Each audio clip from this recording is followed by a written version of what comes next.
Hey everyone, hopefully you're having a good day. My name's Andy. My channel's Finding Value. Today we're going to go over housing starts and housing permits. And the volume of housing starts is what is driving this inflation. It is credit expansion. It is loaning into the system.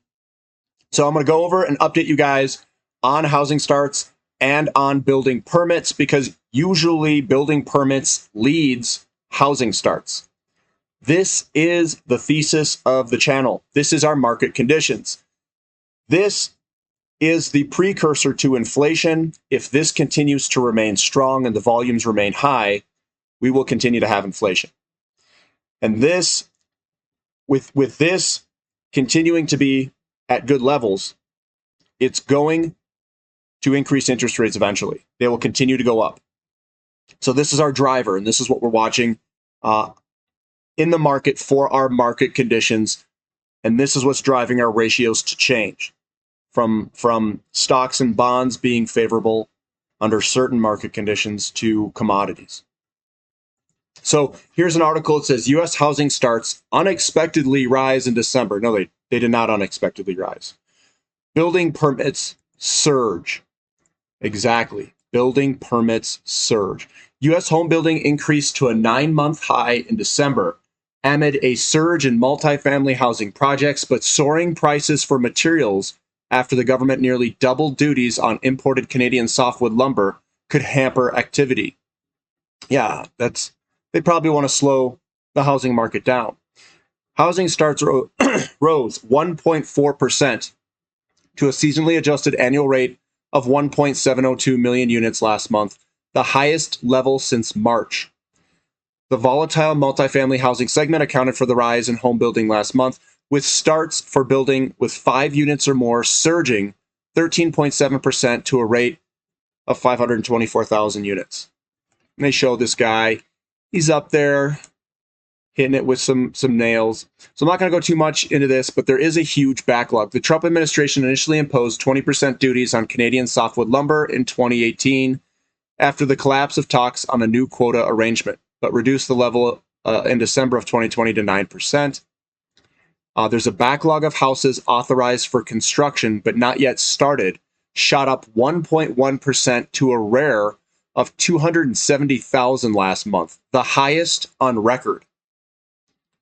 Permits for future home building jumped 9.1% to a rate of 1.873 million units in December. Permits for building with 5 units or more soared 20% to a rate of 675,000 units. Single-family building permits rose 2% to a rate of 1.128 million units.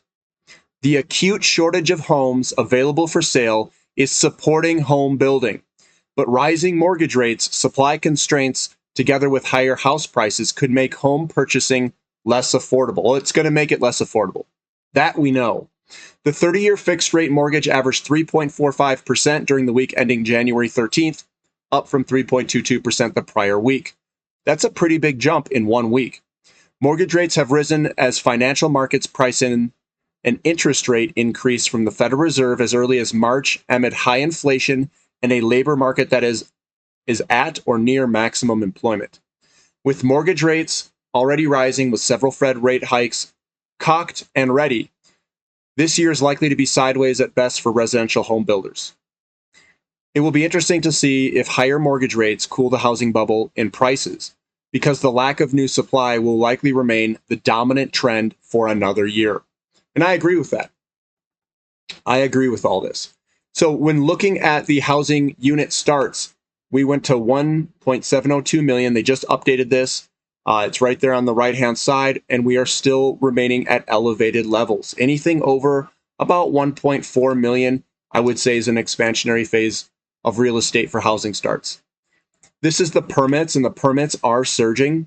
The highest they was 1.883 million in January 2021, and now we're at 1.873 million. So permits usually lead housing starts, and permits are surging to the upside at basically the highest they've been in 52 weeks. So that's what I'm seeing.